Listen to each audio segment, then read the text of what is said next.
election recap. We've had a really interesting week, and to sort of break it down, we've invited a couple experts in the field to talk with us and talk about what happened. I want to give just a quick overview of what DBA did during the election and how we fared. Our organization endorsed Tim Michels for governor, Eric Toney for attorney general, and Ron Johnson for U.S. Senate. We also endorsed about 2/3 of the candidates for state legislature. The makeup following the election of the legislature will be 22-11 in favor of Republicans. They did gain a supermajority. And in the assembly, it will be 64-35, falling just short of that supermajority, veto-proof majority. Tony Evers won re-election, and Josh Kaul won re-election. Ron Johnson defeated his opponent and will serve another 6-year term in the U.S. Senate. Some key races we'll take a look at later on in our program include seats for Representative Don Bruwink, State Senator Jeff Smith, newly elected Representative-elect Peter Schmidt, and State Representative Steve Doyle. I want to welcome our two guests today. I'll start with Joe Handrick. Joe has been active in and around state government since 1987. He served in the office of Governor Tommy Thompson and was the administrator of the Unemployment Insurance Program and Equal Rights Division under Governor Scott Walker. Joe served 6 years in the state assembly representing the Minocqua area and was also the Minocqua town chairman. People on Twitter know Joe as Joe Minocqua. Political leaders and the presser follow Joe's Twitter feed closely on election nights for inside scoop on how the elections are going. I certainly did and really appreciate all the work you put in on that, Joe. Joe's been a central player in Wisconsin redistricting for decades. He participated with our Dairy Day program back in January. I hope some of you might remember his presentation then. In 1992, the federal courts adopted Joe's legislative map for Milwaukee County. Joe currently serves as the executive director of Common Sense Wisconsin, a conservative policy organization. In 1996, Joe graduated from the University of Wisconsin School of Occupational Therapy. Thanks, Joe, and welcome, and I'll turn it over to you. Great, thank you. It's good to be here this morning. And I certainly do come from the Republican background, but today I'm trying to put on my analyst hat and I'm going to give you the scoop of what I think happened, which could include some sharp words for certain Republicans if it comes to that. Chad, go ahead and share your screen and start up. I have a fairly short PowerPoint that we'll run through, and Chad, just to make sure I'm on the right slide, I'll just check in once in a while and make sure that what I'm talking about matches what's on the screen. So let me know when it's up there. Yep, and if you just want to let me know next slide when you're ready, I can follow from that too. Thanks, Joe.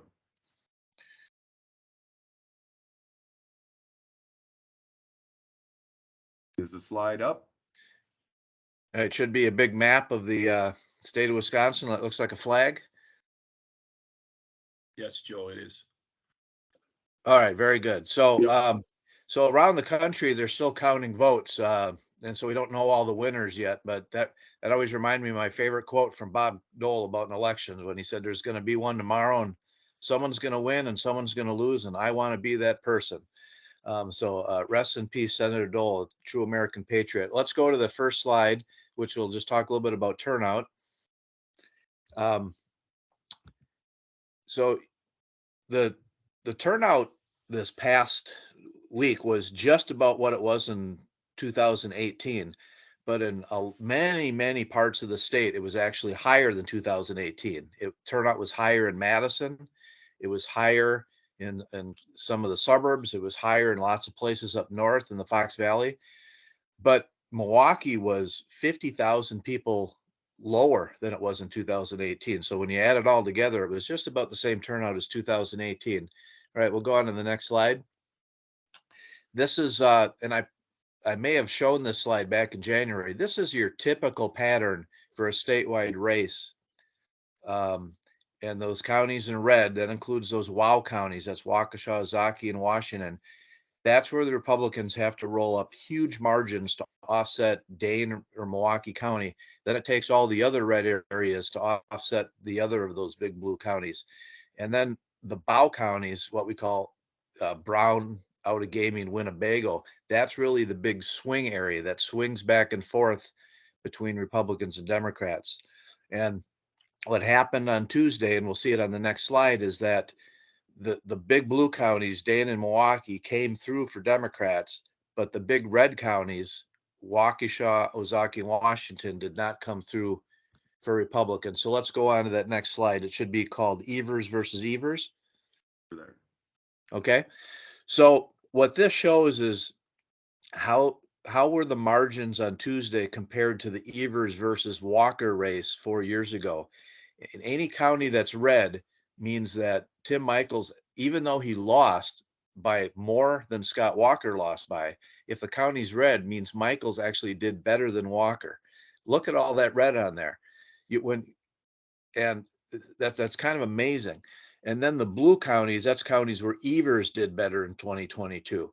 And so the story of the election, okay, you can see, and they're not labeled, sorry about that, but of course down at the near the bottom are Dane and Milwaukee are both blue. Evers did better there, as I mentioned. But then around Milwaukee County is Ozaukee, Washington, and Waukesha.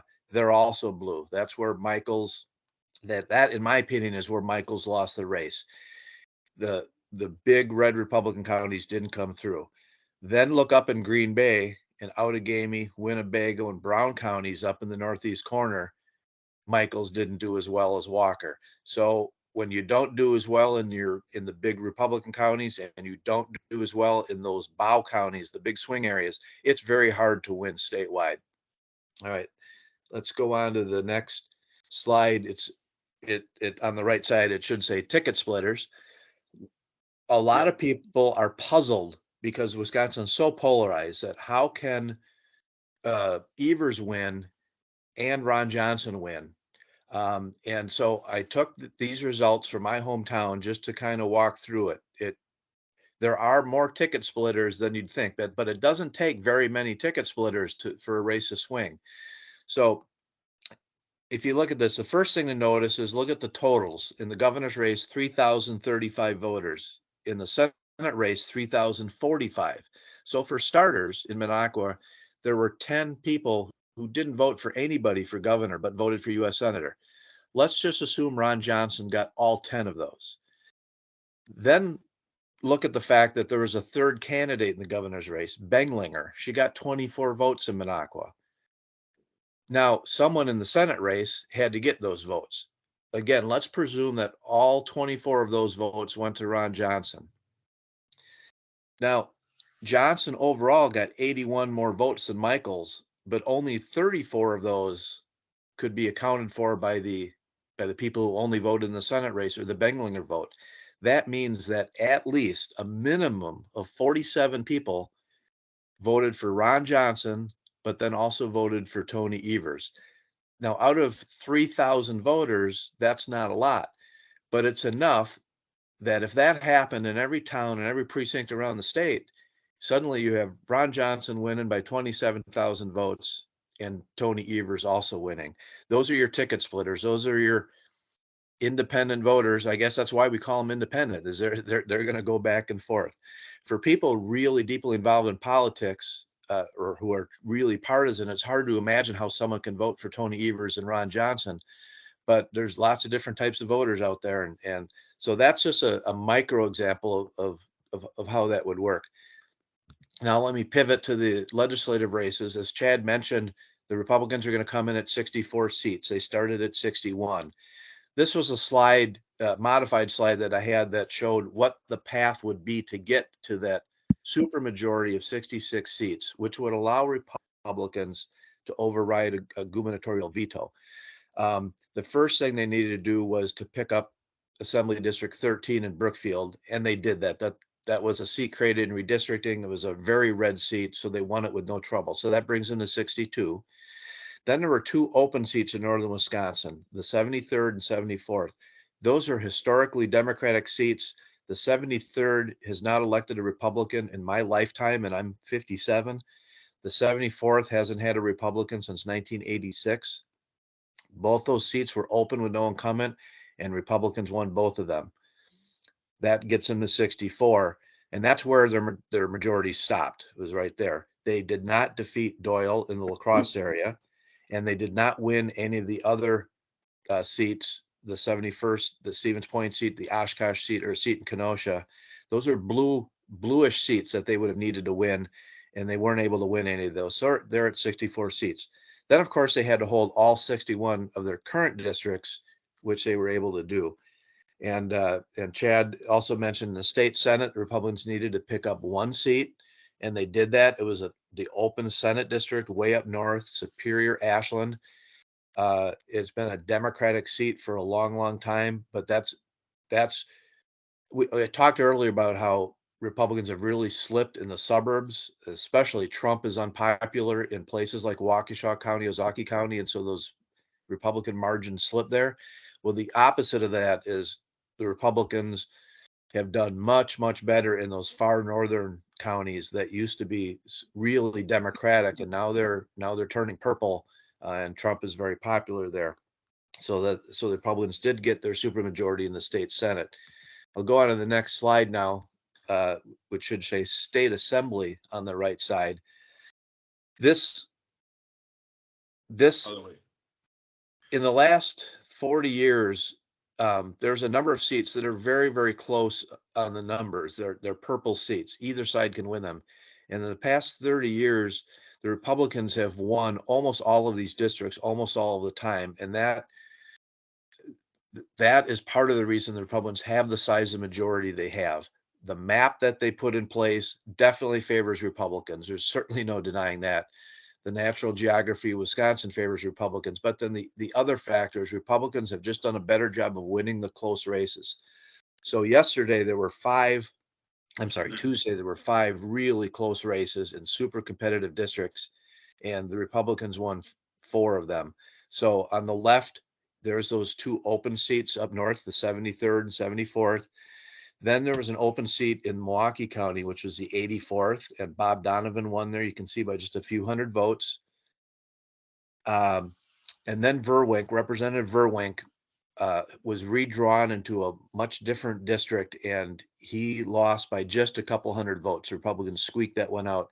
The only one of these super highly competitive races the Democrats won was they did manage to hang on to the 94th, which was in the La Crosse area. Doyle, as you can see, won by about 700 votes. There were also 7 Republicans who were vulnerable, but they all won quite easily. And so finally, well, I got 2 more. Here's a picture of that Don Verwink seat that Don lost by just. Yes. So I got to interrupt you. I don't have those last 2 slides. They weren't on that PowerPoint. Okay. Well, then obviously I'm not going to talk about them. But let me just say this about the Verwink district. He was the incumbent in it, but 70% of the population was new for him. So in a lot of ways, it was almost like an open seat, and he ended up losing again by a couple hundred votes. And then is there a slide about the state Senate? Probably not. No, I don't see that. I had your majority slide, but not a follow-up. I just had the 7-slide presentation. Okay, very good. So the slide that you were probably missing was the one about that had the 5 closest races, but that's okay. So what does the last slide have on it, Chad? That was the state Senate GOP, showing the path to majority and supermajority. Okay, and it says NFIB on the bottom? Correct. Okay, so that's where I'm going to wind up then. Sure. I took this slide from a presentation I did for NFIB. This was going into Tuesday. The Senate advantage for Republicans was 19-11. And then there were 3 highly competitive districts. I should say highly competitive on the numbers that were going to be watched closely. They're at the bottom there in the yellow box. The 17th, which is Southwest Wisconsin, the 19th, which was Appleton area, which was open, and then the 25th, which was an open seat up north. And Republicans won all 3 of those on Tuesday night. So that's how they got to 22 seats for their supermajority. So if I were to describe Tuesday night, it reminded me a lot of Wisconsin sports fans after a weekend where the Wisconsin Badgers win, but then the Packers lose, and the Bucks win, but the Brewers get swept. It was really a split decision. Republicans were so hopeful of winning the governor's race that they're quite depressed, but they won the Ron Johnson race. And at the legislative level, Republicans had a very good night. If you're a Democrat, you have to be disappointed that Mandela Barnes lost and came so close. And then when you look at the fact that Milwaukee's turnout dropped 50,000 people, that's got to be somewhat depressing. But on the other hand, Democrats reelected their governor by a comfortable margin, and and their attorney general, which of course is very important. So thank you again for having me here today, and I'd be happy to take questions. Great, Joe. I think we're going to hold questions. I'm going to introduce Shawn real quick. And we'll have questions if people can hold those till after Shawn wraps up. Thank you, Joe, so much for that insight. I always appreciate the numbers and the deep dive into the details, data, and demographics of an election. And there's always a lot more to consider than just the final results. Now I'd like to just introduce Shawn Pfaff. A lot of you might know Shawn. Shawn is president of the Pfaff Public Affairs and media relations firm that represents the interests of several statewide agriculture-related organizations, including Dairy Business Association. Prior to his 15 years of lobbying, Shawn worked for 3 years in the office of Governor Jim Doyle as an agency affairs advisor from 03 to 06, and as a deputy campaign manager for the Doyle successful 2006 re-election campaign. He also worked as an agriculture and trade advisor on Capitol Hill in Washington, D.C. from 1997 to 2000. Shawn grew up on a dairy farm in northern La Crosse and received a master's degree of public administration from the University of Wisconsin-La Follette School of Public Affairs. He received his undergraduate degree from UW-Eau Claire in '94 and lives in Fitchburg with his wife Monica and their dog Macy. Thanks for being with us this morning, Shawn, and I will kick it over to you. Well, good morning, Chad. How are you? Very good, thanks. Thank you, Chad. And I apologize, Joe. My clock is behind. I was on the road the last couple days of the election, traveling the state. I had asked Chad to share 2 maps with you. One of them I think is interesting. Chad, the maps that talk about Evers and Michaels and Doyle versus Mark Green, if you could pull one of those up. And the reason I asked Chad to share that is Chad mentioned my background was with Governor Jim Doyle. Did agriculture policy for him as well. But if there's a map that's included in that, possibly, Chad, you look at the reelection, the last time a Democrat was reelected in Wisconsin for a second term, Jim Doyle won by 53%. Keeps growing, Chad, if you would. Look at that map. Joe is better at the numbers than I am, but as someone who was in charge of the 66 counties outside of the Milwaukee metro market, I took a lot of credit for that map. That shows you that in rural Wisconsin 16 years ago, Democrats could run and win. Even in places that are where Joe is from, in the Monaco area, and where many of our members are from, or outside of the Wausau area, Clark County area, and north of Eau Claire. And my home area of southwestern Wisconsin, look at how Doyle rolled. Chad, if you now could pull up the next one that shows the Evers-Michaels. So take a look at this one. Similar percentage, Michaels maybe Evers few votes less, but if you keep going, Joe got into the specifics of the numbers of how Michaels slipped in the Milwaukee suburbs and how Brown County is actually becoming more Democratic. But look at how those maps have changed the last 16 years. And western Wisconsin, where I come from, besides Eau Claire and La Crosse and Vernon County, you see this deepening red. And I think you could argue that goes back to Scott Walker's days. I think of the Act 10, the recall with that. Just the barometer of what's really defining people is college degree or not college degree of where voters are going. So what does that mean for Chad and me as we go into the Capitol here with this new session? Joe is right. It's kind of a mixed bag. There's no doubt. And this is the same map that Joe showed, but go ahead and pull that up. I want to go in there a little deeper, especially in the rural parts of the state. These are numbers that shows you how Evers' numbers had fallen off since 2018. Joe talked about how you see these massive increases in Dane and Milwaukee County. One of the things I left out of my bio, I was the mayor of the city of Fitchburg, which is now 32,000 people, which is the first suburb south of Madison. We are literally located between Epic, the fastest growing business in the state, and Verona, and the state capital and the university. Why do I say that? That has seen incredible growth. When I was mayor, we had 23,000. Now we have 32,000. People that move in are young people, and they tend to be 80 to 85% Democratic, and those numbers continue to grow.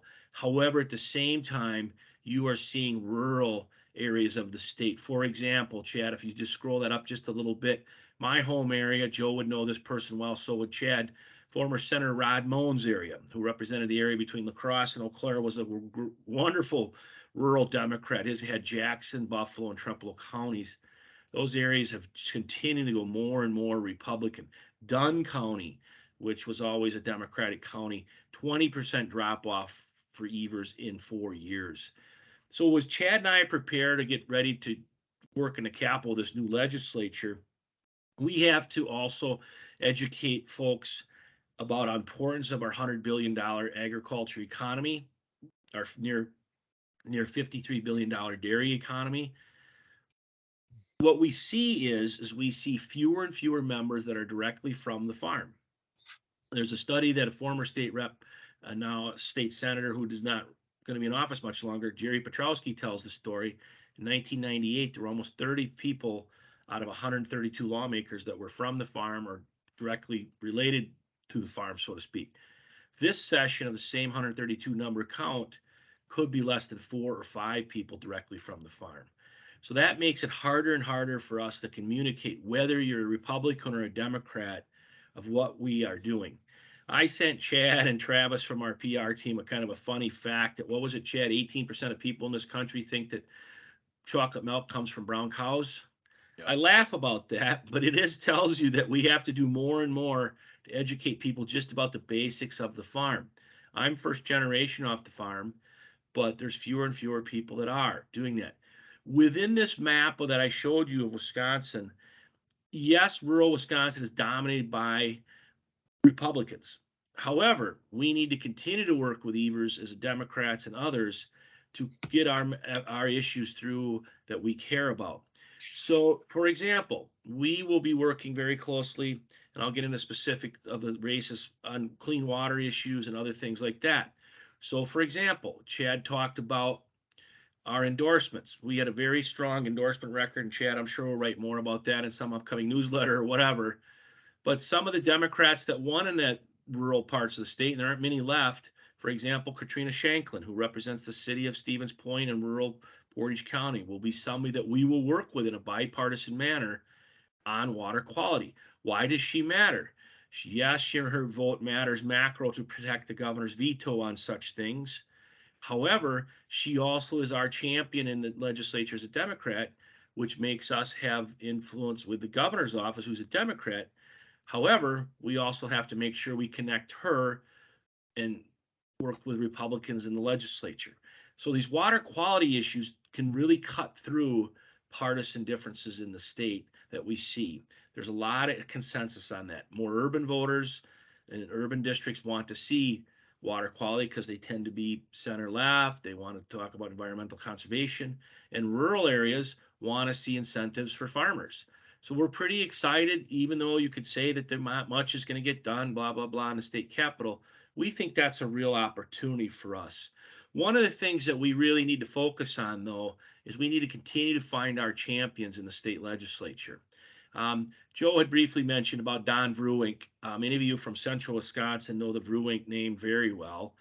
His cousin Amy Sue was a state rep from the Marshfield area. Don is from there, but he spent his career as a school teacher and public leader down in Milton, Wisconsin, which is Rock County.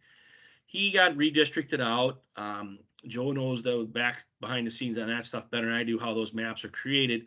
Don had done great work in the legislature, but he decided he wanted to do one more shot. And unfortunately, Don was defeated. So we lost a good champion in Don. We did hang on to some great champions, though, in the legislature on the Republican side. We have Senator Mark Line. Many of our members are from Southwest Wisconsin. Grant, great members in Lafayette, Richland, Sauk area, Iowa.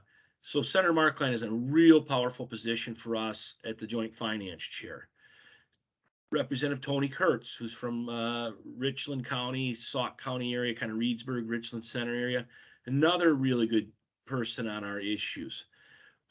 Representative Lauren Oldenburg from Vernon County, farmer, just sold his cows a few years ago, understands our issues. We hope will play a role in the Agriculture Committee along with our longtime colleague and friend, Travis Tranel. But other things that really work in our favor is we're starting to find more members that maybe aren't directly from the farm, but also have rural districts. That was an interesting thing about the maps that the Republicans did after the 2010 election. If you go back in history, this is a little side story. Joe can disagree with me, but 2010 was probably one of the most impactful elections in Wisconsin's modern state capital history. Scott Walker certainly had a message to win. He won big, and he brought in a whole class of 2010 people, and they were able to redistrict the maps and really focus on kind of the maps that we probably have for the next 20, 30 years in this state. With that, you started to see more folks like a Joel Kitchens, who's a good friend of this organization from Sturgeon Bay, a former veterinarian, have a strong rural district, farms. A lot of our growth and our members has been around that Kewaunee area. But also he has a district at Evers won Door County, where Evers numbers went up by 7% in Door County this election. So he has a swing district. Is he directly from the farm? No. Does he understand the farm? Yes, he's a large animal vet, but he also understands a swing district. Chad, to his credit, has a real good working relationship with Joel Kitchens. Another good friend of this organization, I think that'll be helpful for us on things, is Rob Coles. Long time, I think he's the dean of the Senate, if I'm correct. Longtime state senator from the Alloway, De Pere area of Green Bay, obviously the Bay of Green Bay being a huge priority in his district. So these are folks that the Dairy Business Association doesn't just have to feel backed in the corner that we got partisan divides. Democrats don't understand us, Republicans. We only can talk to rural areas that are represented by Republicans. There's a way for us to kind of manage through this. There's also the old saying, Joe put the saying up from Bob Dole.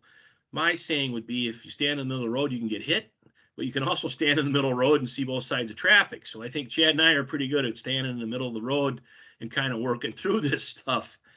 I'm a little more nimble than I look, Chad. So anyway, we think that we have an opportunity. Couple things that we're going to really focus on, and Chad and I will get into this more in the next session we do probably in January. But we want to continue to work with the Evers administration on appointments, get our members and ag-related folks appointments. I think you'll see that appointment battle heat up still. The appointment of who controls the DNR board, the Board of Regents, those will be issues that members will, Republicans, Democrats, could fight hammer and tong over. But we also anticipate that there will be a lot of focus on agriculture in the governor's next budget. We are going to be a part of that. We also know that the Republicans will probably throw the governor's budget in the trash, so we have to start out with that. But there are some consensus things that we can do. I guess, Chad, I'll wrap up my conversation by saying I saw from an anecdotal standpoint, and many of you know, full disclosure, my brother Brad is a state senator, one of the few state senators from rural Wisconsin that's a Democrat.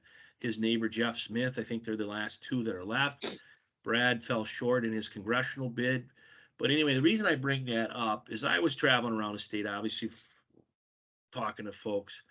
I think you could see that energy and enthusiasm was out there. I think folks are looking for lawmakers to work together. They were exhausted by those TV ads. My heavens, you poor people in the Green Bay area that saw those TV ads. I can only imagine what the analysis will be done on that. But the point I make is that I think people vote because they're comfortable where they wanted to be. And I think people voted for the state to kind of continue to be at a place where we don't go too far one direction or another. And it's up to organizations like ours to make sure that we don't get caught up in the partisan fray, and both sides articulate and don't ever forget the significant economic and cultural impact of a $55 billion dairy industry. So I'll turn it back to you, Chad. Thank you, Shawn, and thanks for that analysis. Want to just go back real quick. We got started awfully quickly, and I forgot to thank our sponsor for the event today. Compeer Financial is a tremendous partner of DBA, and real advocate for our policy work. Really appreciate their sponsorship for our podcast or our webinar here today. I want to go back to our guest and ask a quick question. We have a significant turnover in the legislature this year. There were a lot of open seats, a lot of retirements, a lot of new lawmakers. Part of what we do, Shawn and I, is work to educate lawmakers, like he said, that may not have that farm experience, maybe several generations removed, or may just represent an area that has some rural areas that they're not real familiar with. We've done a really, I think, good job in bringing the dairy story to the legislature and to lawmakers, both by visits to their Capitol office and with their staffs, but also by bringing those lawmakers out to farms and showing them what a modern day dairy farm looks like and how it operates and some of the challenges they deal with. How will our efforts to educate this huge new class of lawmakers go? What challenges do you see, Shawn? Joe, if there's anything that you can pinpoint, sort of a geographical perspective, happy to have you weigh in on this as well. But that's going to be a real challenge, and I know a lot of the lobby corps here in Madison is asking, boy, we've got to get to work. Do you know this person? Do you know that person? What do you know about this guy? And so there's going to be a lot of getting to know new lawmakers. How do you think that'll go, Shawn? Well, I think, Chad, this is really interesting. Joe can weigh in on this. I showed you the map from the 06 Doyle victory. I think the 06 election, when macro nationwide voters were sick of how Bush and Rumsfeld had handled the Iraq War, Doyle caught a huge break and won in 06 and brought in a whole new class of state lawmakers. Democrats picked up the assembly that year. 2 years later, Obama continued the Democratic wave, and Democrats, for the one moment in history in the last 30 years, controlled the Capitol from 2009 to 2010. 2010 comes in, whoosh, Walker wipes everybody away, the national anti-Obama backlash. 2014 was another wave year for Republicans.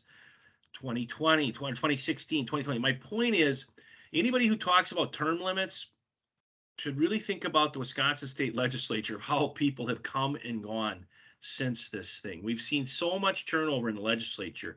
Chad, right now what we're seeing is we are seeing unprecedented retirements and new seats that come in. So what that means is that's going to rely on you and me to do the old-fashioned shoe leather. But we also have to realize, Chad, we got a really good asset in our back pocket, and that's our members and our affiliated members who are iconic family farm, family community leaders in their communities. You and I know that when we do Dairy Day, when somebody walks around the Capitol, some member, I'm just going to make it up, make a name, Jim Wynn in Southwest Wisconsin. He already has relationships with Travis Tranel and Howard Markline. So we have to rely on our members and them to be helpful to us to do the work back home. They're leaders in their community. They serve on the school boards. They serve on town boards. They're bank board members, et cetera, et cetera. So we're blessed that we have that. I think our biggest challenge, Chad, besides getting all 132 lawmakers and the governor, is we just have to make sure that we stay connected on what our focus on our talking points are. The economic impact. Everybody knows what dairy is. They still are getting their arms around what a dairy farm looks like, and that's a whole conversation that we can talk about forever. But they still know the impact of dairy and what dairy means. We just have to double down using our great members around the state and their relationships back home with these folks who got elected. I would echo what Shawn, you said about the importance of the grassroots membership. Once upon a time, I represented the Wisconsin bear hunters and the state's anesthesiologist. And one of the things I would always stress with them is that if they had a new legislator, the time to invite that new legislator to visit their operation and to get to know what they did was now. Long before you needed a favor or a vote on an issue, establish that relationship. And so any of your members who have a new representative, that time is now to build that relationship when you're not asking for anything. We used to bring the legislators in and they would get to witness an open heart surgery and see what an anesthesiologist did. And then a year later, when an issue would come up and that anesthesiologist would contact that legislator, you can better believe that that legislator would remember, oh yeah, that's the guy or the woman who got me all dressed up so I could watch someone's heart get operated on, made a real impact. So that you guys have amazing people representing you at the Capitol, but there is no substitute for good grassroots contact and having someone from their district help carry that, make that case for the organization. Joe, I would have loved to have been the member that got to see the bear have the open heart surgery. That would have been. Yeah, the bear hunting trips were a little different than the anesthesiologist. We would actually take legislators on dog training exercises, it opened a lot of eyes about how nature works and how the different sportsmen help manage Wisconsin's resources. But at the end of the day, it was never about then sitting the member down and twisting their arm. That would come later. But again, a legislator would always remember those bear hunters when they came and needed a vote on a bill. They're like, oh yeah, those people, I remember them. Well, Chad, the other thing is our members' farms are so impressive, and cow comfort. I remember one time dating myself here, but Joe, you and Chad will appreciate this. Mark Miller, who was a longtime state senator from Madison, Monona area, far good guy, but far left guy in environmental policy. Bless his heart, we took him up to Walter Meinholz's farm, who passed away several years ago. And Miller was kind of looking for a little bit of a fight. And we get to Walter Meinholz's farm, and they run just great farms, as you know, Chad, north of DeForest here. And Miller's kind of snorted his nose. I don't smell anything. I don't smell anything. What is this all about? And he just was stunned how good of a farm it was.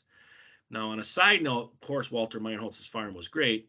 It was a wonderful farm. We concluded our success, but we were caught a little break because the wind was traveling in a different direction than when Miller was sniffing. But anyway, my point of the story is when members showcase their farm, people understand what we do, the family pride, the economic impact. Also, Chad, the impact of immigrant labor and how that is an issue that's so important to our industry. That only helps us a lot. I will say this, Chad's got a lot of fancier suits than I do, but I don't look too bad in the Capitol. But Chad and I can only do so much in our fancy suits in the Capitol.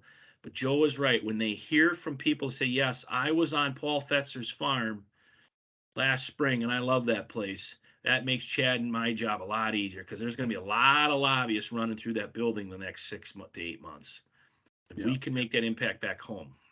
Thanks, guys. That's exactly what I wanted to hear and really appreciate that. And we can't stress that enough, how important it is for member engagement with their lawmakers. So for all those on the phone today, pay attention. I might be giving you a call to bring out a new lawmaker and see if we can take a walk around your farm and talk about issues that are important. We're getting close to the end of the time, and I don't want to take everybody's Friday morning up, but I do want to open it up for questions. Melissa, if you can take a look and see if there are questions out there. Are we raising hands, or if somebody has a question, let us know, and we can get you up and have you speak to our presenters here or me right away. So everybody should have the ability to unmute themselves and ask the question. Looks like Keith, if you want to unmute yourself. Yeah, this is Keith Clonerman. I live probably a next door neighbor to Shawn, but oh yeah, sure. We have a great state senator up where my lake home is in Spooner, in that particular district. I think it was Shawn was brought to my attention at Dairy Days one time when he said that Romaine Quinn was running again for state senate. And I'd say that Romaine Quinn, given his past experience in the assembly and his knowledge of agriculture, certainly his area, the 25th, isn't a bastion of agriculture, especially dairy, but he's kind of a small beef farmer himself. And I talked to him prior to the primaries, and we had some conversations about things. I think I told Shawn at that time I was even considering running for the 25th Senate district anyway, and that's when Janet was still in the running there. But after I talked to Romaine over at his office, his realty office over in Rice Lake, I knew that I had to support this guy because this guy is a great candidate. And I think agriculture is front and center on his mind. And I think, people like Jim Kuslik and myself And I'm sure a lot of legislators that are currently in the office know Romaine quite well, and I think he'll be a very strong advocate for us on the dairy side. So I was surprised that we didn't mention him, but I think he can be certainly a voice for us, in the legislature, especially the Senate. No, that's a Thanks, great, Keith. Yeah, that's a great no, point. I really appreciate that comment, Keith, and I'm really pleased to say that we endorsed Romaine, and I've known Romaine since his days in the Assembly. We're very excited to have him in the Senate, and look forward to working with him. We'll definitely be tapping into his expertise and knowledge, and going to him on ag issues throughout his term now in the Senate. Let me Right, just right. add to one point to Keith's point. Keith did what we want you to do, and we can't thank you enough, Keith. You connected our organization locally back home. Chad's got a real love for the district of the 23rd Senate District because he knows that area well from his work in the Capitol. There's a new state senator there. That's the area between Stratford, Wisconsin, all the way over to Elk Mound, wrap over the top of Eau Claire. Jesse James is a suburban lawmaker, was the police chief of Altoona. However, our president, past president, or soon to be past president, Amy Penterman, is right in the heart of that district. We have made the connection with Jesse James, a new state senator, to show how important agriculture is in his district. We're urging him to get on ag committees. He'll decide what he wants to do.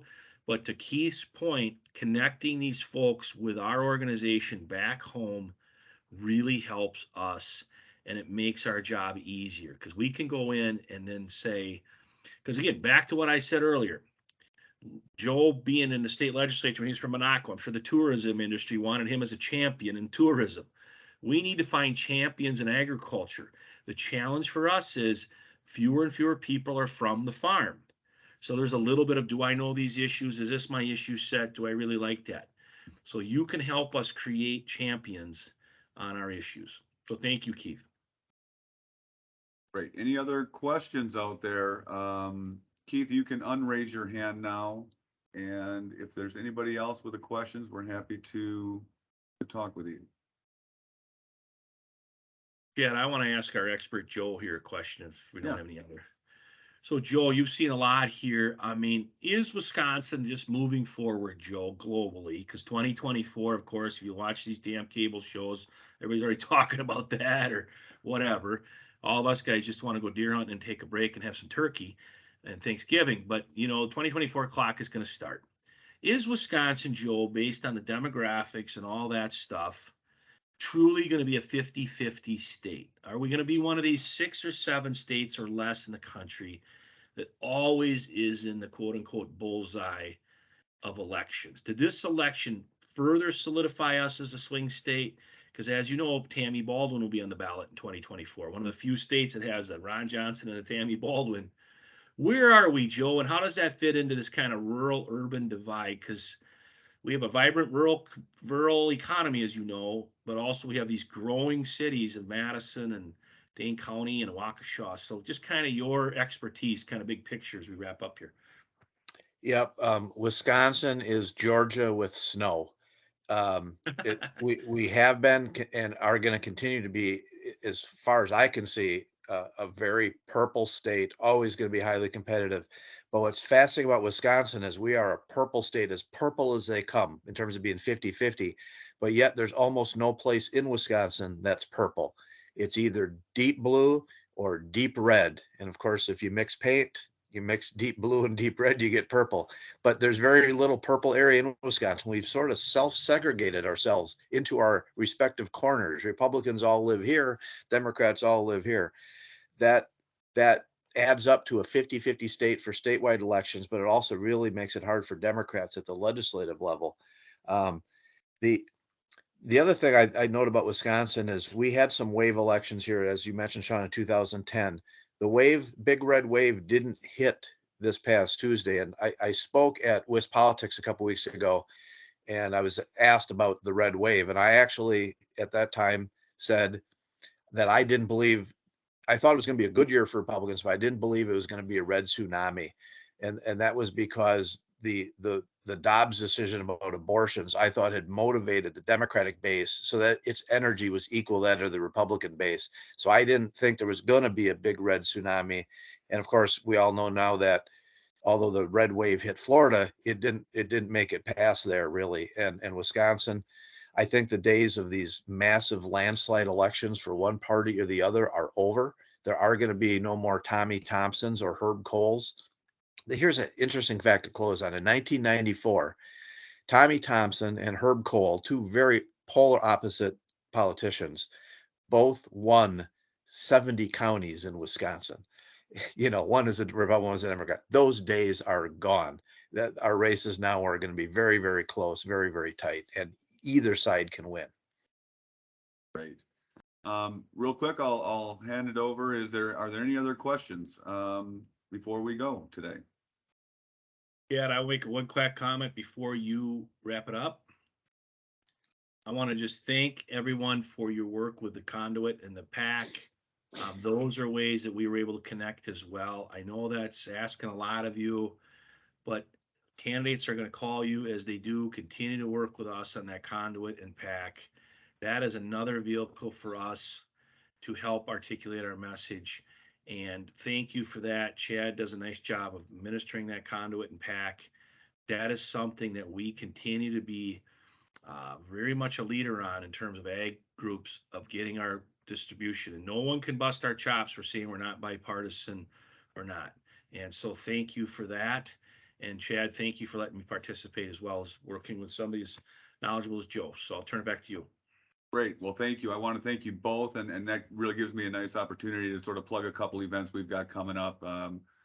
This year, our Dairy Day at the Capitol event, I hope people will keep an eye out for that. Because it's a budget year, we're hoping to put together our program in April timeframe, just in time for lawmakers to convene and discuss the enormous 2-year state budget. And then we'll be dealing with our priorities there. So we'll be doing a Dairy Day. Please keep an eye out for that. Also, Dairy Strong is coming up. We're going to have a breakout presentation, panel discussion there with lawmakers and members serving on town or county boards, local government, talking about from the farm to the Capitol, why it's important to engage in your local town or state governments.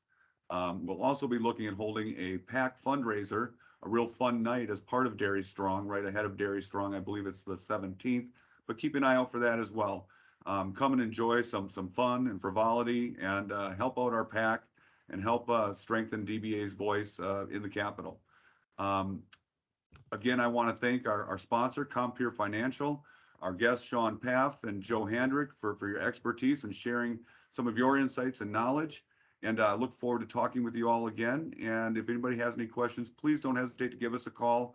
We're happy to talk. A lot of information was shared today. And if you have any other questions, we're happy to talk with you about those. Beyond that, thanks everybody, and have a great Friday and a super weekend. Right. Bye, everyone.